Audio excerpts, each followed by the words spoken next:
Il est 19h, le 19-20 est ouvert pour une heure d'infos régionales, nationales, internationales. Tout de suite, les titres de cette nouvelle édition.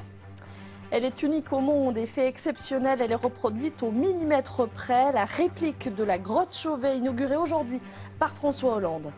Et puis lors de la rupture entre Marine Le Pen et son père, le président d'honneur du Front National contre-attaque. Il assure qu'il se défendra devant les instances du Front National.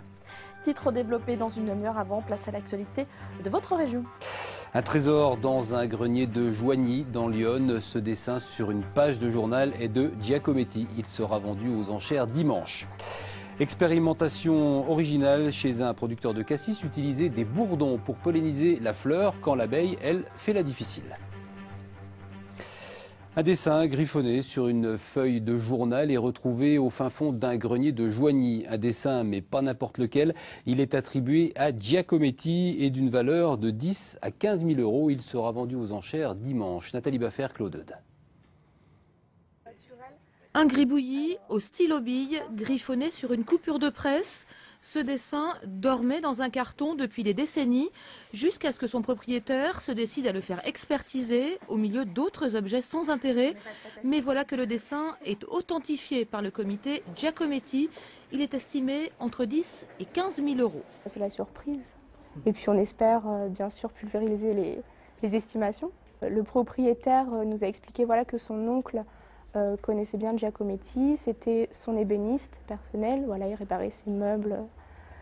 Et puis ils sont connus, ils sont côtoyés et c'est un cadeau tout simplement. Le prix de ce dessin n'est rien au regard de la valeur des sculptures d'Alberto Giacometti.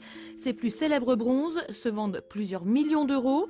Reste que cette trouvaille est une aubaine pour le propriétaire. Elle présente aussi un intérêt artistique évident, caractéristique de l'œuvre de l'artiste.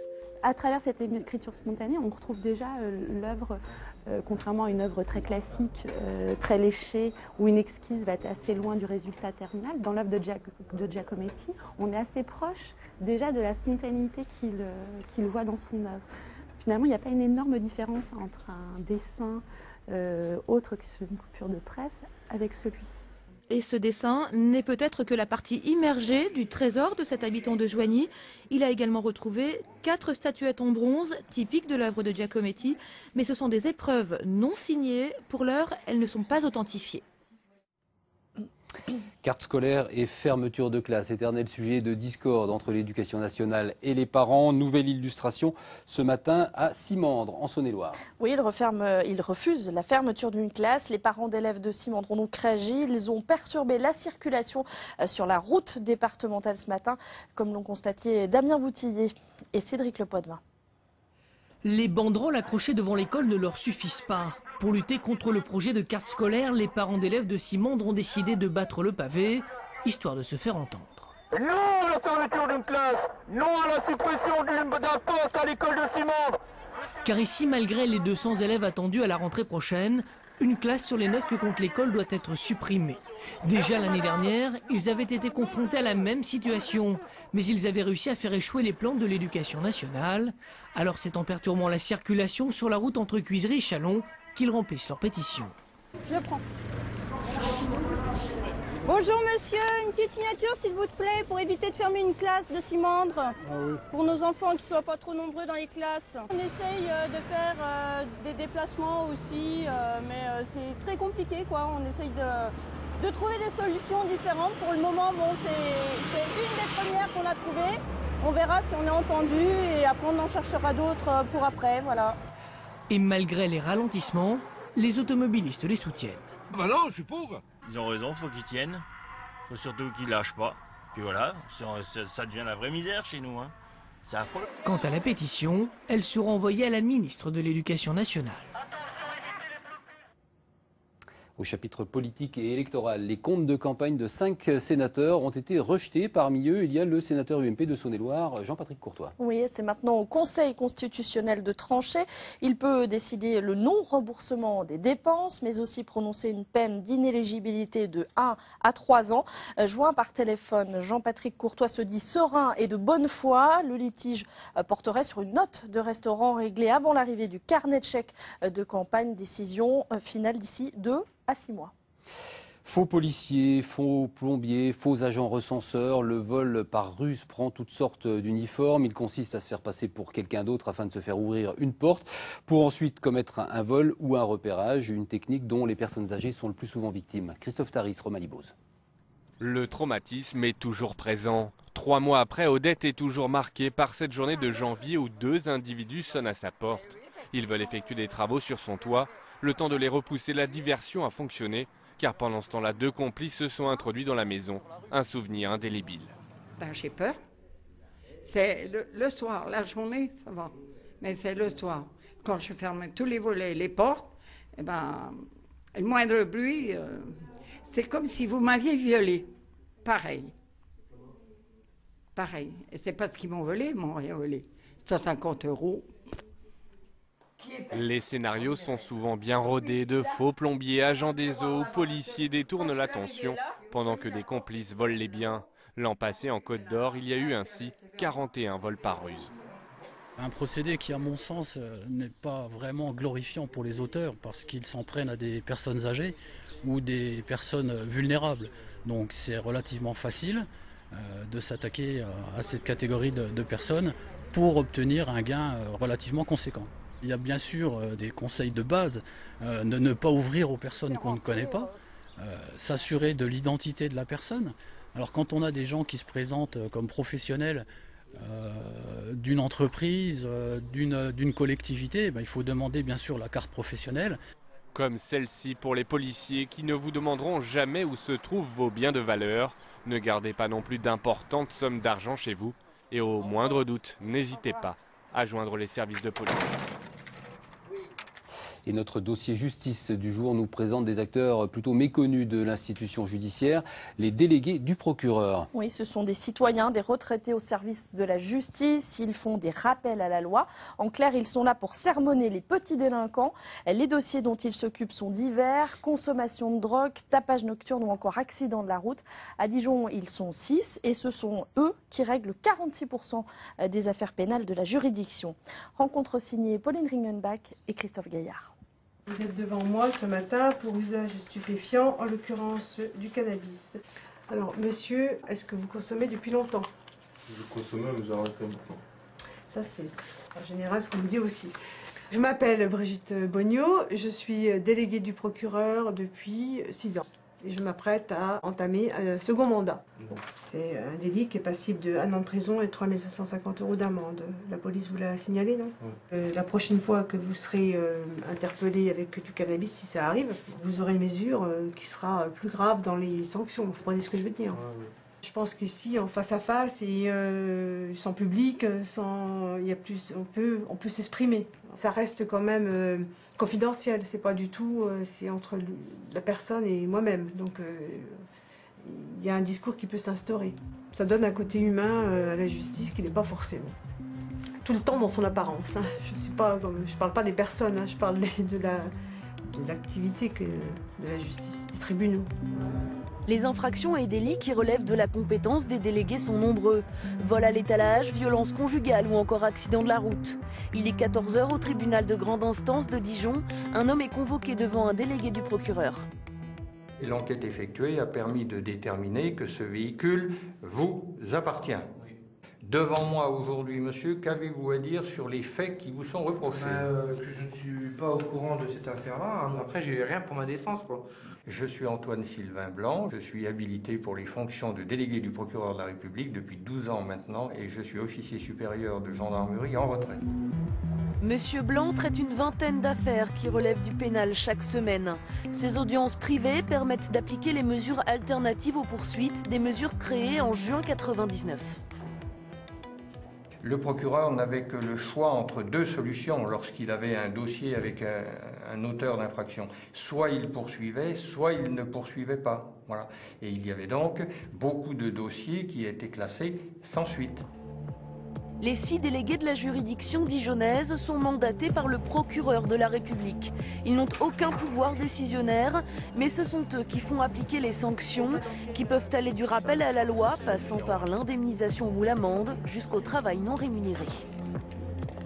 Je suis Marie-Christine Tarard, je suis procureure de la République, installée au tribunal de grande instance de Dijon depuis le mois de janvier 2013. C'est pas une sous-justice, c'est pas un cadeau que l'on fait aux mises en cause, c'est simplement une manière différenciée de pouvoir rappeler que l'on a commis à quelqu'un qui a commis une infraction, que pour l'instant on peut répondre autrement que par une condamnation pénale, mais que pour autant il n'y a pas d'impunité. Le message est donc clair, même les petites infractions peuvent faire l'objet de sanctions.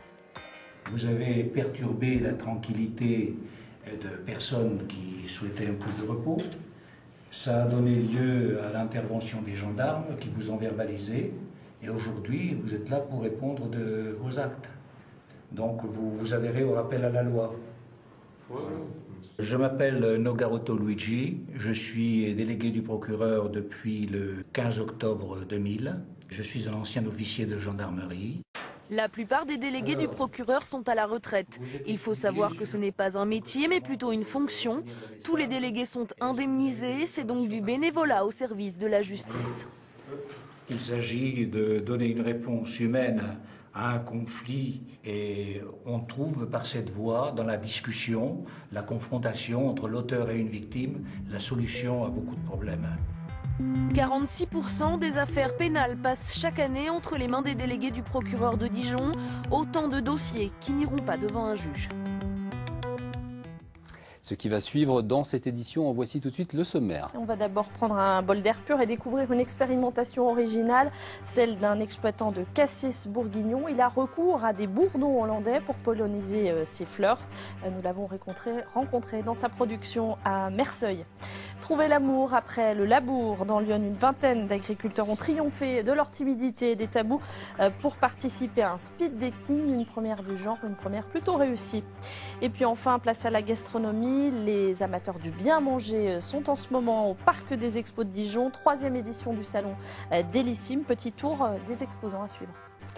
Quand les bourdons volent au secours d'un producteur de cassis, c'est la période de pollinisation, une phase importante pour que la récolte soit bonne.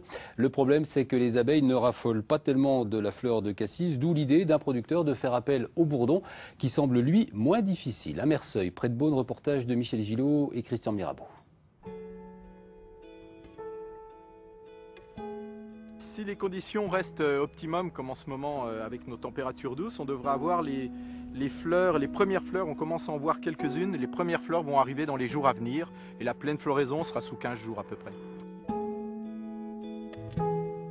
Nous sommes producteurs de cassis, mais d'une vieille variété qui est le noir de Bourgogne. C'est extrêmement fragile et sa grande fragilité, c'est justement la pollinisation, le moment de sa floraison. Donc on souhaite aider ce phénomène de pollinisation par des assistants que peuvent être les bourdons.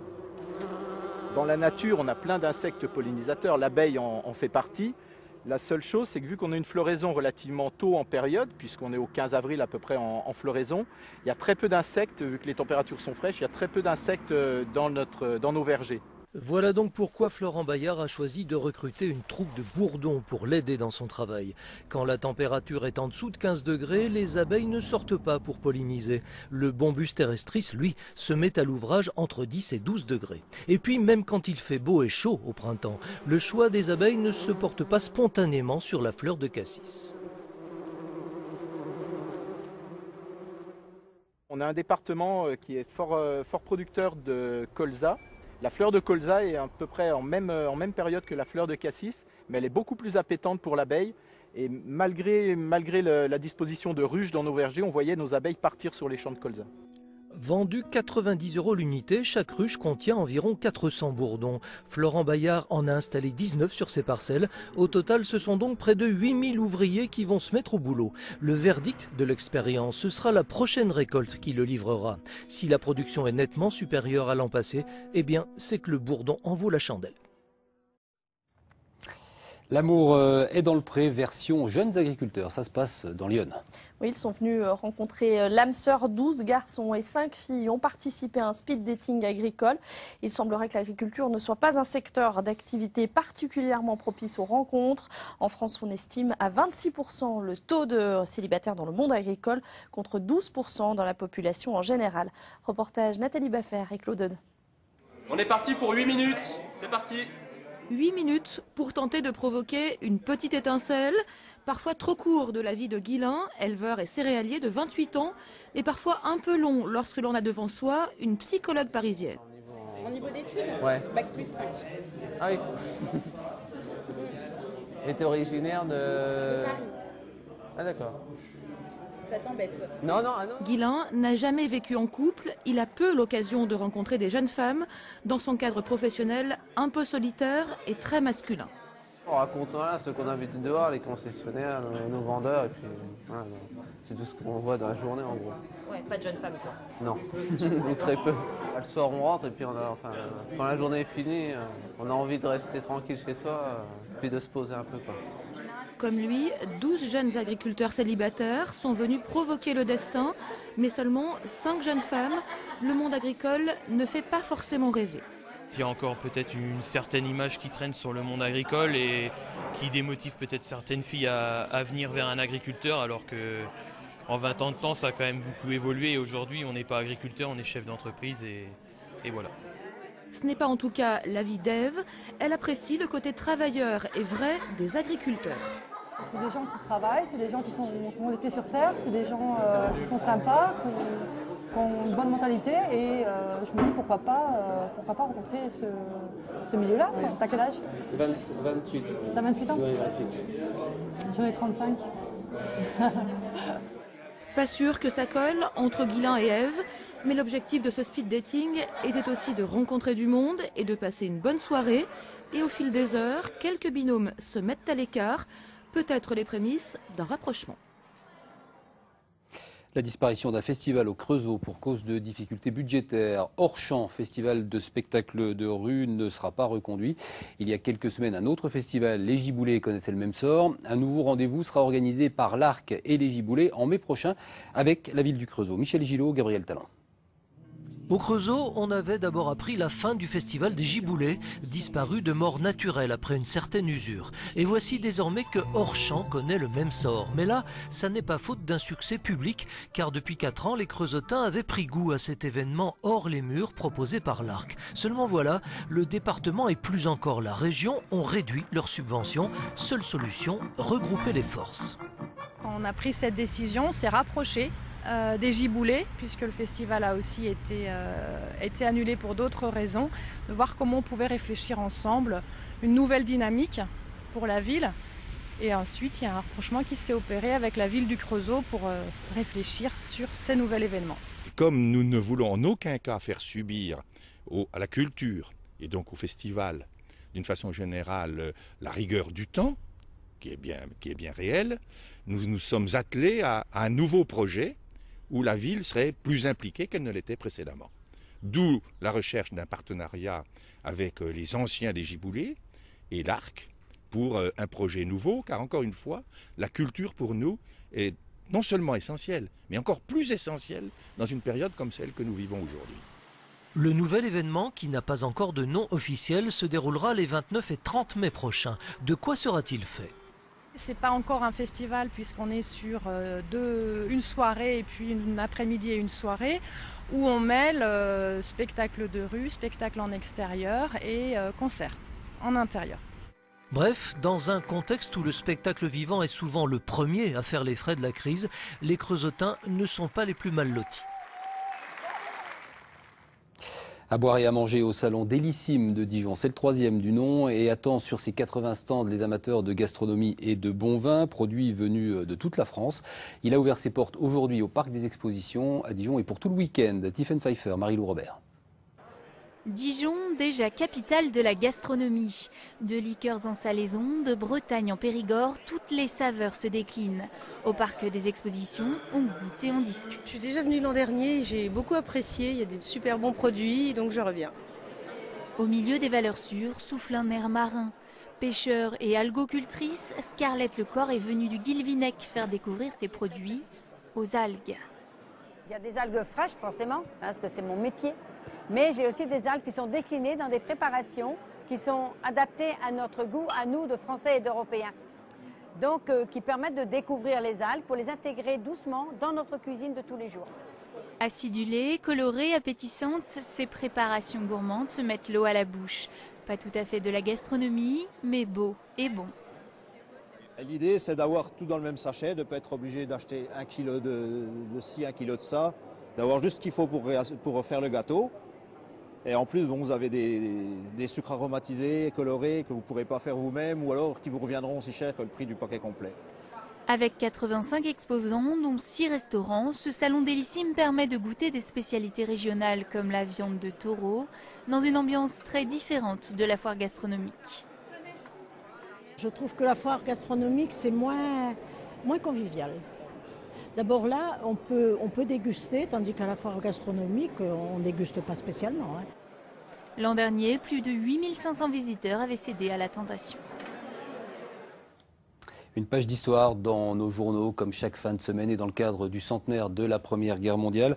Un conflit au cours duquel la bataille du ciel a pris de plus en plus d'importance. Oui, cap sur les nuages. Avant-guerre, l'avion a été consacré aux défis sportifs.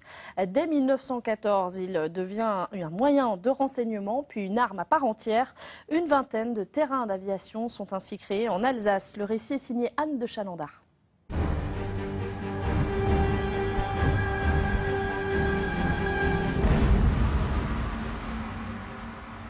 Nous sommes sur le terrain du Polygone à Strasbourg, l'un des 3 terrains d'aviation que compte l'Alsace au début du conflit. Mais ce chiffre va très vite grossir pour répondre aux besoins du front des Vosges. En effet, avec la Première Guerre mondiale, les avions militaires s'imposent rapidement comme des armes nouvelles. Et pour le Reich, la situation géographique de l'Alsace est stratégique. L'aviation allemande dispose au début de la guerre de 33 escadrilles qui regroupent plus de 250 appareils. Et certains sont donc stationnés ici, sur le terrain du Polygone, à Strasbourg. D'abord des avions d'observation et de reconnaissance qui vont très vite devenir des avions de chasse, donc de bombardement. Parmi eux, les célèbres Fokker et Aviatik. Pour répondre aux besoins croissants, une vingtaine de terrains d'aviation comme celui-ci sont créés à partir de 1915 du nord au sud de la région. Certains sont temporaires au gré des opérations, d'autres deviennent permanents. De nouvelles unités sont détachées dans la région pour se familiariser au combat dans un ciel alsacien réputé plus calme que d'autres cieux. Parmi les as de l'aviation allemande qui viendront sur le front en Alsace, le lieutenant Hermann Göring, 22 victoires aériennes à son actif, mais un as de l'aviation qui deviendra surtout célèbre quelques décennies plus tard comme l'un des principaux lieutenants d'Hitler. Dans l'actualité de demain, les grottes s'animent pour les enfants malades. Et en Bourgogne, 3 sites souterrains participent aux Journées nationales des grottes. Les grottes d'Arcy dans l'Yonne, celles d'Azé et de Blanneau en Saône-et-Loire. De nombreuses activités sont organisées, des visites spéléologiques, des démonstrations de feu. Une partie des bénéfices du week-end sera redistribuée à l'association Les Enfants de la Lune, association qui accompagne les enfants atteints d'hypersensibilité au soleil. Le détail et le programme à découvrir sur notre site internet. Et puis autre rendez-vous en surface, celui-ci est sur le plateau, juste à côté. Oui, et là, la voix est libre, invité de l'émission, Alain Joyandet, le sénateur UMP de Haute-Saône, s'est lancé dans la campagne des élections régionales. On vous en a parlé. À droite, sa stratégie est contestée par l'UDI François Sauvadet. Alors, qui est l'ancien maire de Vesoul? Que veut-il faire pour la future grande région BFC? Réponse demain à 11h30. Et puis, bien sûr, comme d'habitude, vos questions, vos commentaires sur notre site internet et sur les réseaux sociaux. Et c'est la fin de cette édition. Ce soir, Elsa, est-ce que vous savez ce que m'a dit ma boulangère ce matin? Non, mais je crois que vous allez me dire. Eh bien, qu'elle regardait ce journal tous les soirs. Alors merci à elle et à tous ceux qui en font autant. Bon week-end, merci, à bientôt. Oui, merci de votre fidélité. Demain, c'est Lise Riget que vous retrouverez pour vous accompagner. Très belle soirée à vous. Retrouvez toute votre actualité régionale sur l'application France 3 Régions.